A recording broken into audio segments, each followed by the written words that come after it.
Welcome to the Lean Solutions Podcast, where we discuss business solutions to help listeners develop and implement action plans for true lean process improvement. I am your host, Patrick Adams. Hello, everybody, and welcome to the Lean Solutions Podcast. Today's guest is Tom Hughes. Tom is an Ireland-based entrepreneur and the author of Improvement Starts with I. He is the creator of GembaDocs, a software company that assists businesses in creating quick, simple, and digital standard work practices. Today, we're going to talk about the extensive experience that Tom has gained in helping hundreds of organizations across the world implement great standard work. And I'd love to get a little bit into the book as well, Tom. Hey, welcome to the show. Super. Thanks for having me, Patrick. Much appreciated. Absolutely. So you and I have been connected on LinkedIn for a while, but we actually were able to meet in person at AME not too long ago. It was great to meet you in person and catch up and be able to chat about a couple things. And now it's great to have you on the show. It is. Yeah, it's been great. Like, after all the whole COVID thing and, that kind of phenomenon of everyone knowing each other virtually, and on a good day, getting to do Zoom. Actually, right. I'm a very warm person. I like to nice to give you a good hug, Patrick, when we finally got to meet. Hey, I'm with you, Tom. I love being in person. I was so glad that AME decided to go in person. Same thing with here in Michigan. The Michigan Lean Consortium did their annual meeting this last year, and that was in person, and they had record numbers. So it definitely is something that people are can't be replaced. Back. Yeah, and people are relational. I mean, we want to see each other. We want to be able to connect. Social animals, and nothing replace the physical relationship building. And you lose so much on the Zoom. You get your body language a bit, but you lose so much in the communication and the connection and that run up, going for a coffee. Absolutely. It's great. Yeah. Well, it's great to have you on. You're obviously on the other side of the world. So at this point, it's actually great that we have, the technology that we have to be able to have a conversation like this. And I was excited to learn a little bit about GembaDocs. We'll talk more about that, I'm sure, as the show goes on. But when we were at AME, you and I were talking about the importance of standard work and how, why we need to have standards and what value that brings to an organization. And obviously then we tapped into the conversation around GembaDocs, but I wanted to get you on the show so that we can have this conversation with all of our listeners out there around the importance of standard work, right? Yeah. I mean, there's the quote around standards that, you can't improve chaos, right? Without standards, there can be no improvement. Yes, there's so many organizations out there that are struggling. They're living in this world of chaos. And sometimes it's just as simple as establishing standards, right? And definitely the beginning, the basis for good continuous improvement. So I want to ask you, because there's probably listeners out there that are maybe new to lean, maybe have never heard the term standard work. I mean, how would you define standard work? What is it? Well, it can be the question can be best answered by describing how GembaDocs actually happened, because what was happening, we were launching a new product into production in Lumen Electronics, my actual company that I 50% own. And my business partner asked me to document the process for assembly and test. So, we need a standard, because how do we train to it? How do we say how that thing should be done? How do we get consistency between one person and another? And, that's, to me, a lot about what a standard is. We're not relying on tribal knowledge to make sure this happens correctly.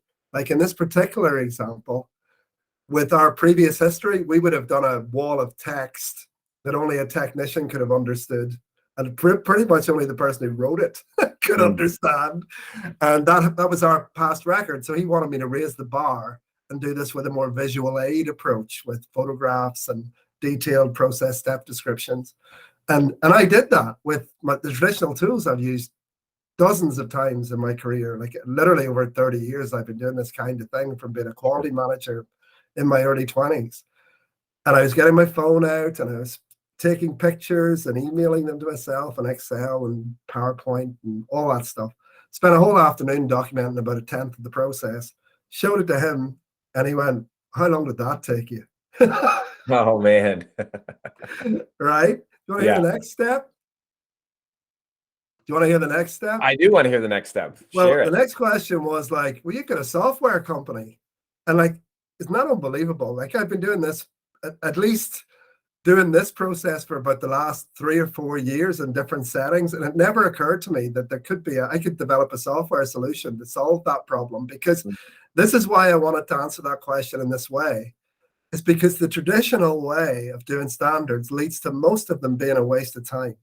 And that's a controversial thing to say, because there's so much friction to develop the standard, and they're so hard to keep up to date when you improve, that it's so easy for them to become obsolete. They're just wallpaper, and they might satisfy an auditor, but that's about all they're useful for.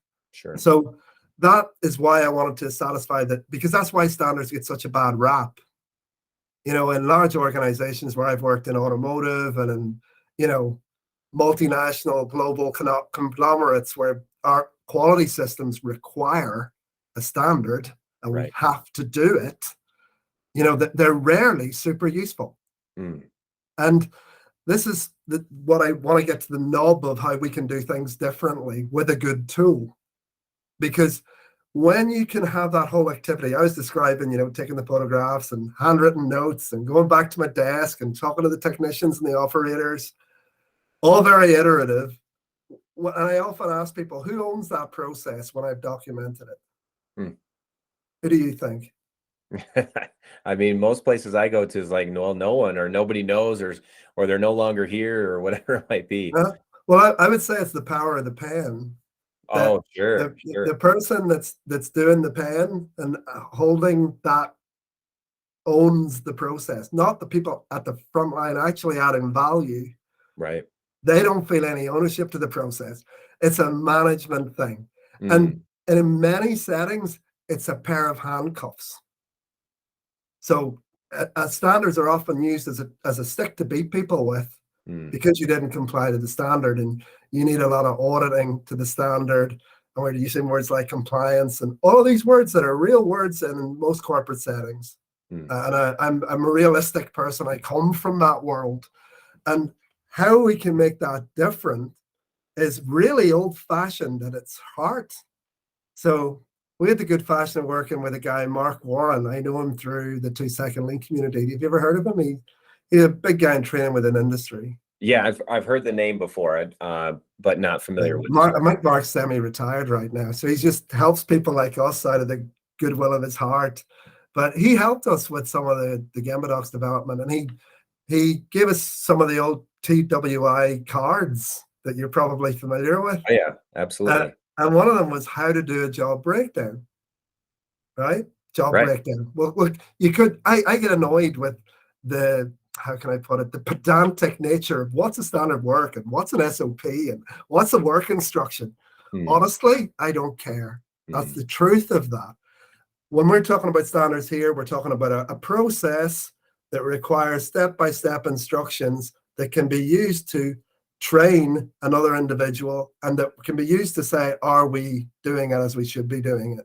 Right. So in this setting, Mark gave us this card about how to do a job breakdown. I think it comes from the 50s. Step one is the job breakdown must be written where the work is done. That's missed by so many organizations. Yeah. Well, the tools don't allow you to.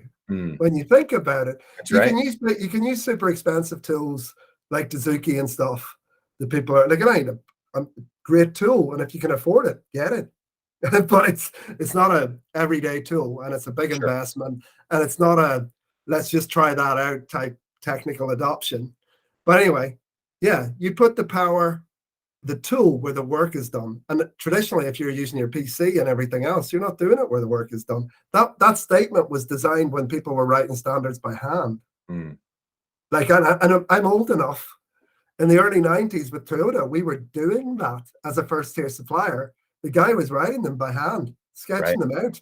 At the So place where the at the value place add, where the work is done, right. absolutely. But that wasn't happening in the last 20 or 30 years, as far as I've seen it, and any other organization I've subsequently seen. So step one, where the work is done. Mm, Beautiful. Give yourself a tool that lets you easily do that. And we've got some big names using GembaDocs for that, as well as SMEs, and in all kinds of settings, mostly manufacturing, but landscaping, gardening, events management, dentists, hospitality. Honestly, it goes on. mm. Step Well, two. I'll yeah, test right. you out. Do you remember what step two is now? I'll be super impressed if you do. Step two. It's been a while since I've worked through these steps. Man, I'm not going to embarrass you. If you'd asked me, if you'd asked me a year and a half ago, I would definitely not be able to answer that. Step two was do it as a team. Yeah. So again, like, I'll share an old war story with you. I was lucky enough. I touched on there that I my first 10 years were in automotive, mostly first tier. And my very first task, as I was still a student at the time, was helping out with ISO. And ISO was just in its infancy. It was still called BS 5750. I'm showing my gray hairs there now, team. So I was writing the procedures for the quality manual and some of the detailed like processes. And when I first started doing it, I would do it at my desk, and I just write them out and take them out to the shop floor and show them to the guys. And guess what they did? No. Tell you it's not right, or ask you why you didn't work with them to I'll do tell it. you, mate, you're lucky. You guys in America are very polite compared to the Ah, Midlands, Birmingham automotive where I come from. It wasn't quite that nice. So 2 words and one of them ended with off. And yeah. so so from there, I learned really quickly, thank the man above, that I needed to involve the guys. And That's right. what I did was I just documented as best I could what current practice was. Then I came back and referred to the standard and saw what we needed to tweak. Then went out to the guys, all right, this is what we need to do to, does everybody understand why we have to do this? And especially if there is any additional burden, which is a bad thing to do when you're documenting standards or developing a new process. Mhm. You want the burden, you want it to be simple and as burden light as you can do it. But anyway, that let the guys go, yeah, okay, Tom, we understand. Yeah, we need to do it like that. And everybody could buy it. Sure. So again, that team approach, how many times are people doing that at their desk by themselves, and then they go out and they, yeah, that's all right, mate. Yeah, they don't own it. Right. Or it ends up in the computer or in a book somewhere, not even, visual to the operators, the ones that are actually doing the work. Mm-hmm. So, It's like, yeah, Tom, why do you think that team base, that team piece of it, why do you think that's so important? And because you're talking about ownership, right? And by involving definitely the people that are closest to value add work. So why do you think that ownership is so important when it comes to standards? I love that question. It's like, do you like being told what to do, Patrick? Not necessarily. No, I don't think anybody likes being told what to do. Right. But that's the simple answer to that question. And a lot of this is simple human nature stuff. So tell me what to do, and I resent you, frankly. Help me understand what needs to be done, and I'll be with you. So it's like, are we in this together? Or are you somehow imposing your will on me and not really respecting me in a great way? Right. And just that's the simple answer to that question. And Right. I love all this. Like, it for just as we passing this, like, improvement starts with I is all about this stuff. Really, really understanding that book is written around taking ownership yourself when you start this lean process, and so many people expect other people to change and not themselves. But even just that basic value of respecting someone else's sovereignty. And I really mean that. People don't use language like this in lean, but I really believe that it's important that we do, is that other person has their own sovereignty, their own will, and we should respect that. And when we can talk to it and make them understand and help them understand why we need to do things in a particular way, then the lot of the words I don't like compliance and auditing and all those things, can be a lot less. Sure. Because now you're not giving them handcuffs. You're providing them with a useful tool that if they go on vacation, or we got a new start and they're a team leader, for example, it's the best example that comes to me right now. I got a great standard that's current, it's living and breathing. I've got a new guy starting, right? Well, take them in here.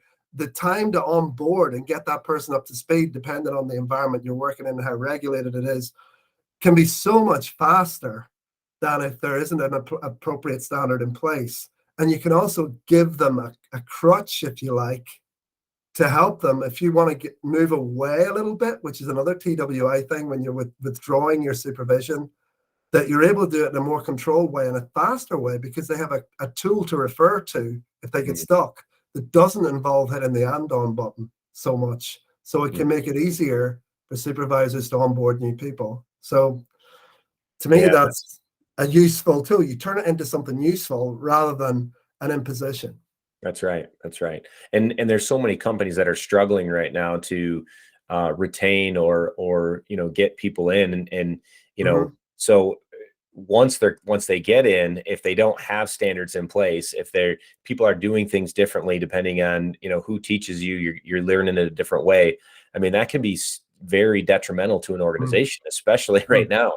So you're talking about the way in which we create the standard work and being able to simplify that, but also those organizations that don't have standard work in place at all, I mean, really need to take inventory and figure out how do we get some standards in place, and what's the reason behind it, and to your point, making sure that you involve the people that are closest to the work when you're creating it and create it at the Gemba, right? Those are all such important points. Like for me, lean is all about putting the power as close to where the value is added as possible. And it's not about KPIs and graphs. They're a small part. So I'm being controversial when I say that.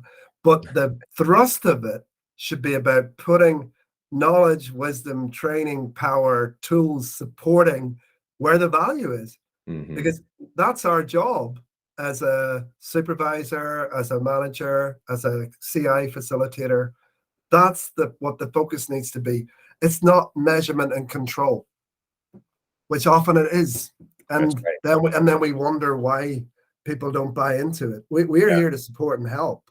Right. And that's why standards can be such a brilliant tool. Like, absolutely. And in my organization, and in many others that are using GembaDocs, I literally don't ask our team to produce a standard. I actually don't, apart from maybe the first few weeks when we were playing with it, I don't remember.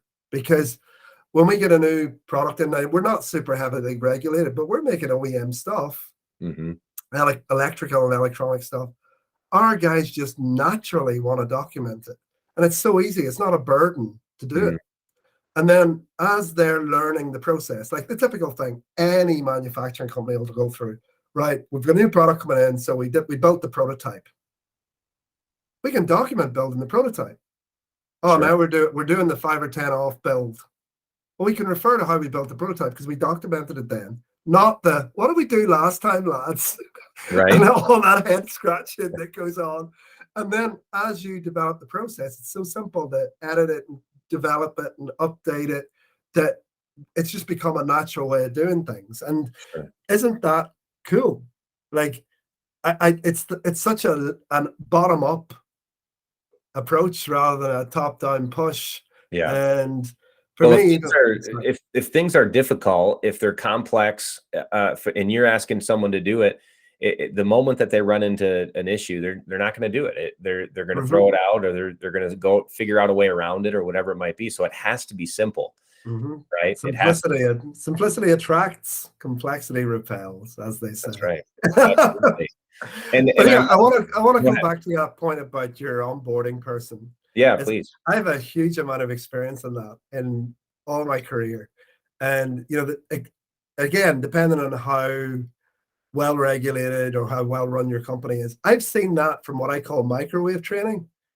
Guy gets his PPE, signs his safety sheet, and gets put on by the machine. Supervisor says, here's how it is, press this button, put that thing there, tell me when you've got an issue, and runs away.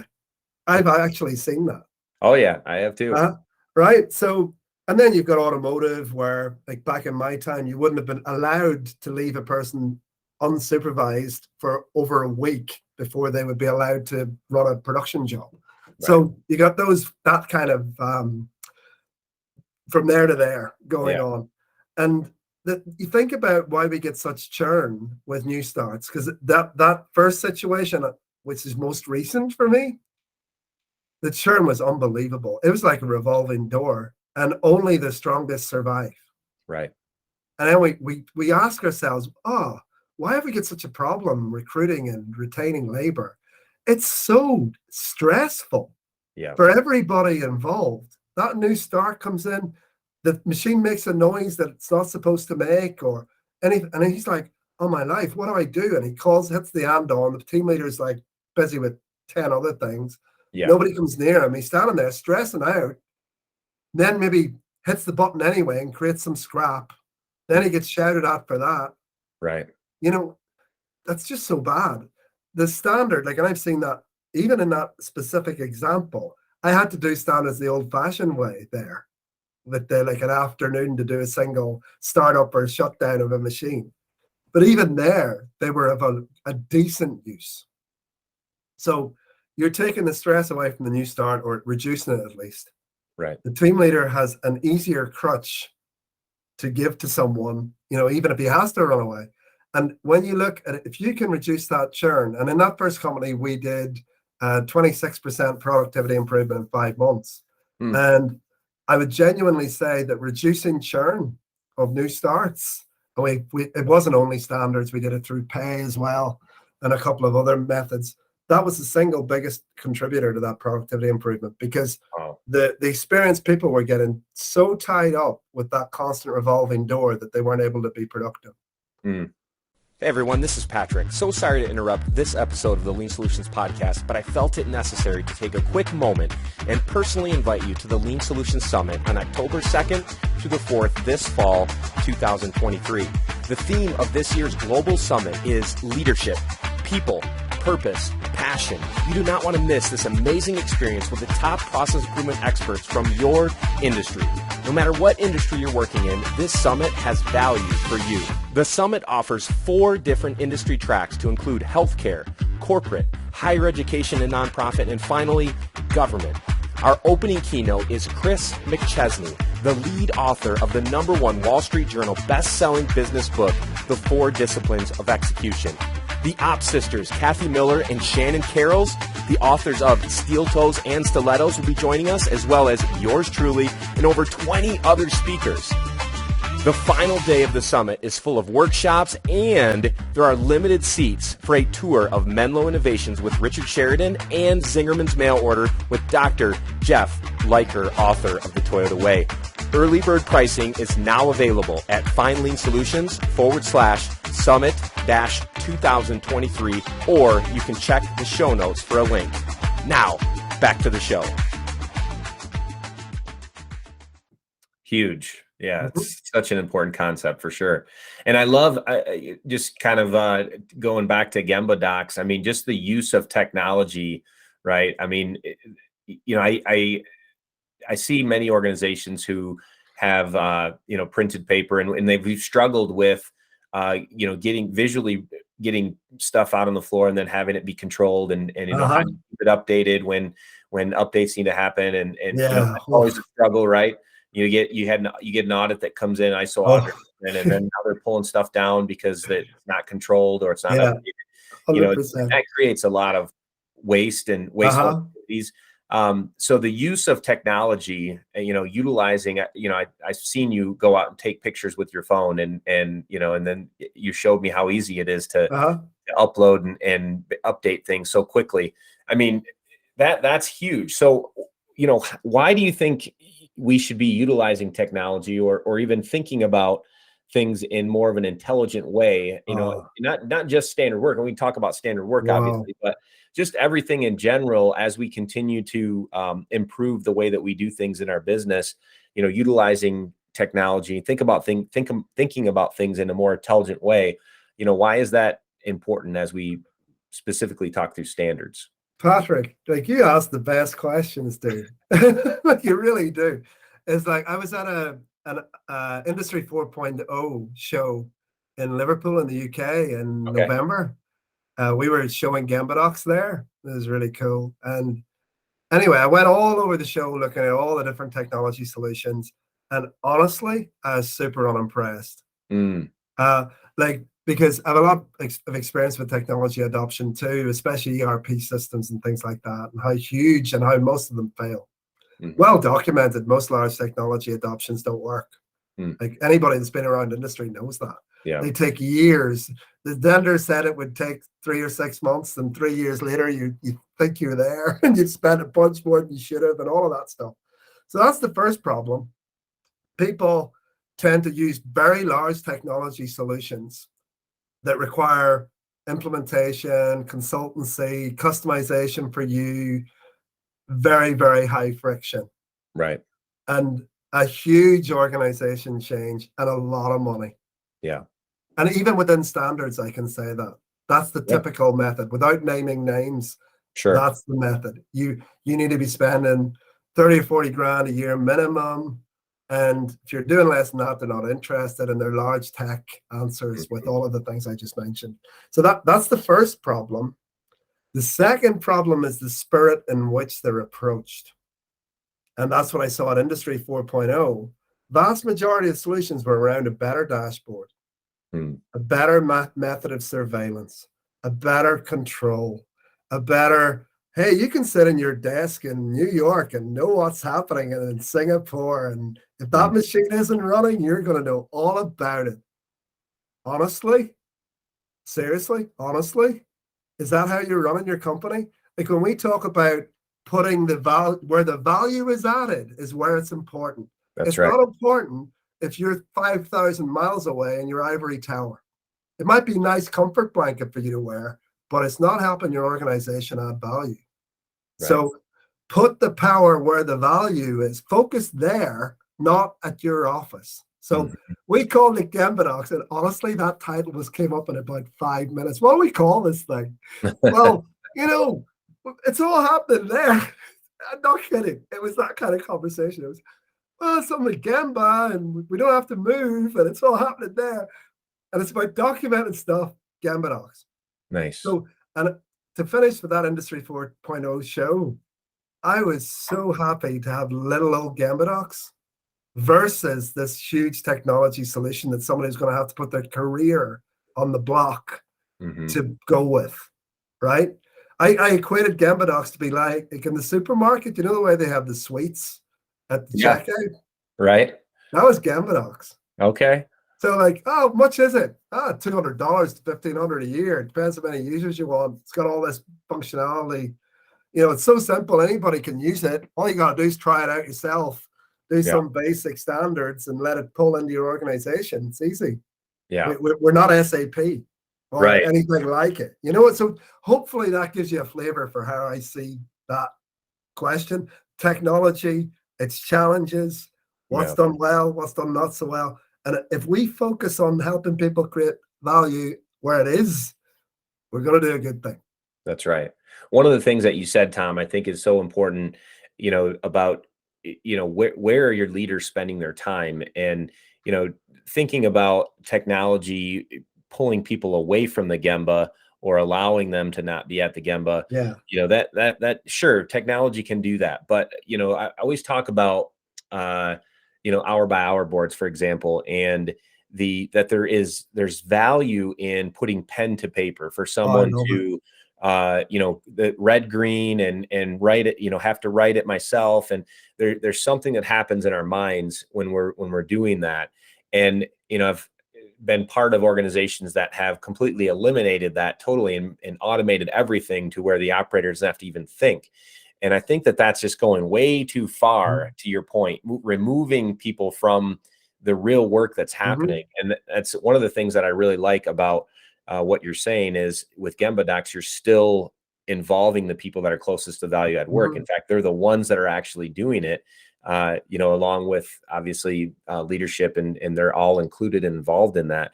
But I like that you don't completely remove everyone from the process, that they still have to think, they still are involved. There's still, some actions that have to take place in order to make it happen, versus it all being automated and removed from the situation, right? Yeah, Would you agree with that? Oh, 100%. I read that in your book. You were talking about the power of that marker in your book. And I totally 100% agree.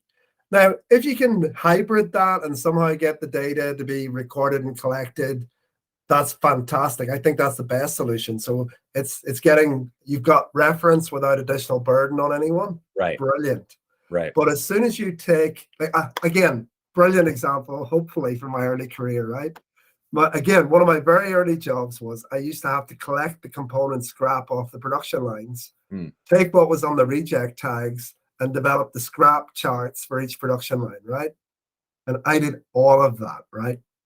And it was typically, I did it on Sunday night when all my buddies would have been down the pub at the quiz, and Cinderella here was home doing his graphs for Monday morning.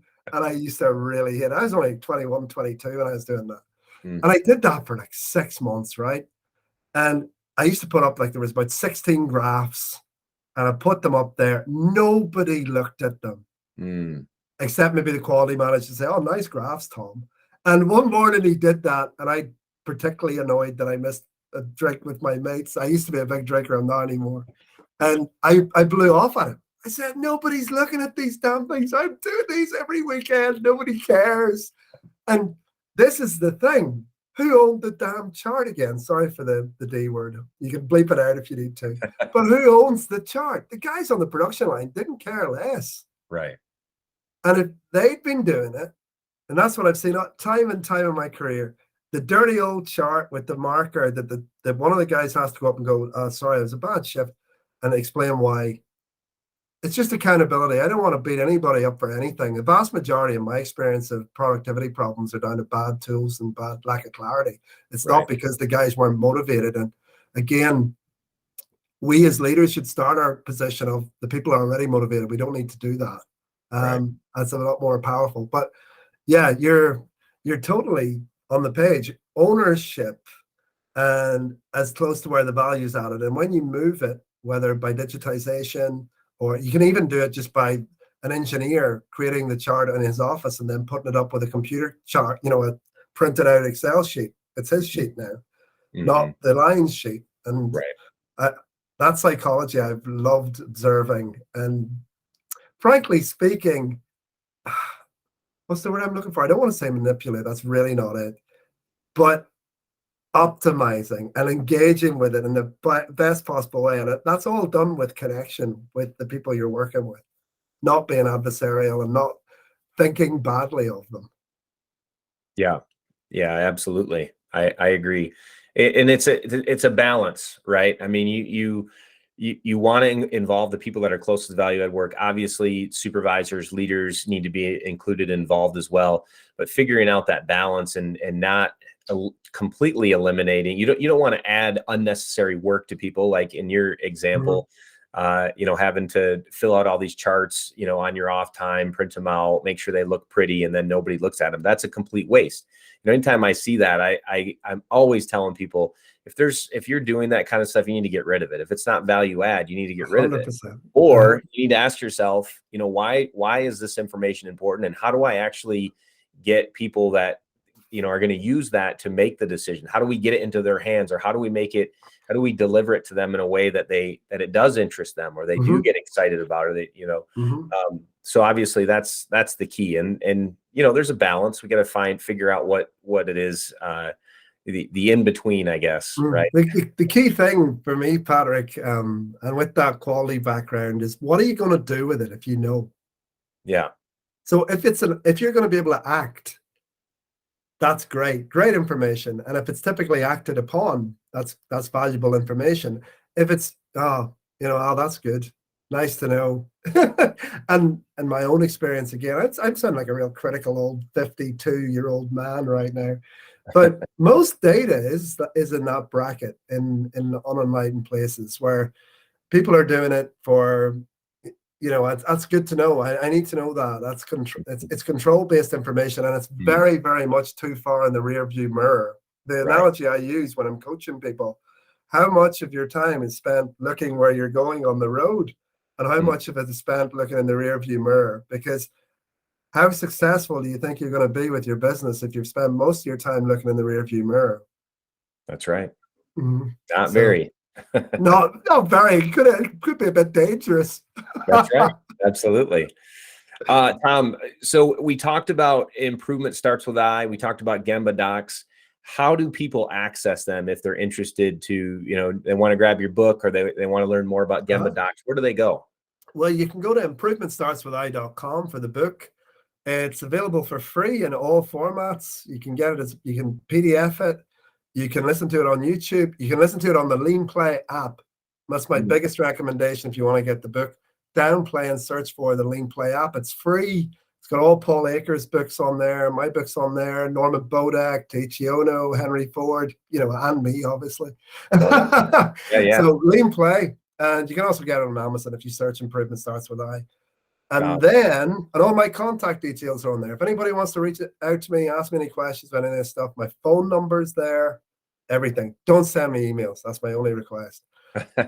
Next thing on GembaDocs. Yeah. You've got, now if you're listening to this podcast and you don't know what Gemba is, we're in trouble.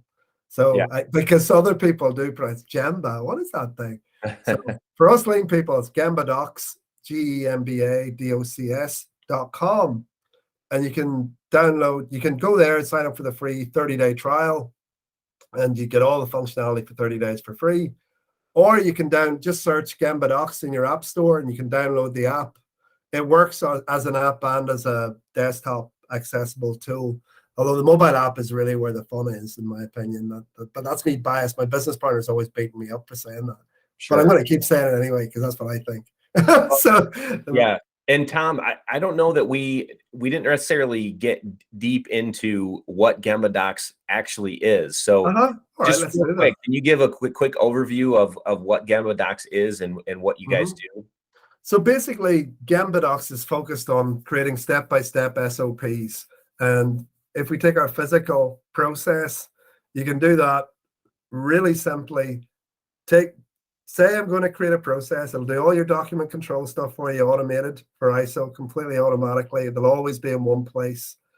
Then you're into take a photograph or 30-second video per step. Process description from 120 characters to 400 per step. Repeat until you are finished. Then you can either print it, which we're not recommending these days, except for specific use cases, like a cleaning rota, for example. But you can then share it as a QR code, or access it as a URL, or access it within the app step by step, which is the way we're recommending. So it's really, really easy to create. And you can, I think a point I really want to make, if you're a continuous improvement facilitator, this is your dream. Because if you're the bottleneck in creating these processes and updating them, this really is going to take everything away from there. Yeah. And the next thing it does well is editing and updating. You can do that in seconds. It has an approval process if you need it for your ISO and your regulation. So it'll go to the relevant people before it goes live. And then that deployment piece is the other thing that it does really well. We incidentally solved Kanban cards while we were doing this. They won't be for everyone, but we've had literally thousands and thousands of Kanban cards created in GembaDocs, because it's the same use case problem. How do I do that part rack of 500 parts without taking forever? Photograph, basic information, Kanban card. So you can do it in seconds. Yeah, that's great. Super powerful. I can't say enough about GembaDocs and just the simplicity of it. Like you said, for anyone to be able to utilize it, and for operators, those that are close to the value add work, to be able to snap a shot, upload real quickly. Also, I love that you mentioned QR codes. Those are real popular right now, and I'm starting to see them, and we're recommending them and using them in training. Just putting a QR code right on a piece of equipment with a scan that goes right into GembaDocs, right to a training video. So simple. And I want to bring up something. A lot of people are using video QR codes. Yeah. Pure video. I'm not a fan at all. And because what happens with the video, I've seen it like in my early days of 2-second lean, these are all over the place. My question is, how often has that been updated? And the answer is never. So the advantage of with GembaDocs, we've introduced video steps. You can also upload a video and have a pure video QR code, but it's not the thing. The other beautiful thing is you can update it in GembaDocs, that's standard, and that QR code will always be the latest version. You don't have to worry about version control. Same with the URLs. If you have them as shortcuts on a PC, for example, that you use in the view, you don't have to worry about all the things you talked about, finding them, taking them back, reprinting them, laminating them, and all that stuff. It's all there. And we have companies that are using, a lot of people, not many, frankly. A lot of people are just using mobile phones, but we have people, multiple iPads all over the shop, multiple PCs all over the shop. But you don't have to do that. You really don't. It depends on your circumstances, your environment. Sure. Well, Tom, we're going to put all of the links to GembaDocs, to your book, Improvement Starts with I, your LinkedIn. We'll put all that into the show notes. So if anyone's interested, they go right to the show notes, click on that, get direct access to Tom if you want to ask him some questions. But Tom, it's been great to have you. Love the conversation. I think, this is one topic that you and I could probably spend, a couple more hours on, but there's many more topics. We got to have you back. We'll talk about something else and have some other really good conversations. Patrick, it's been an absolute blast, and it was great to finally do it, and thanks for having me on. Absolutely. Take care, Tom. Okay. Cheers, Patrick. Thanks so much for tuning in to this episode of the Lean Solutions Podcast. If you haven't done so already, please be sure to subscribe. This way you'll get updates as new episodes become available. If you feel so inclined, please give us a review. Thank you so much.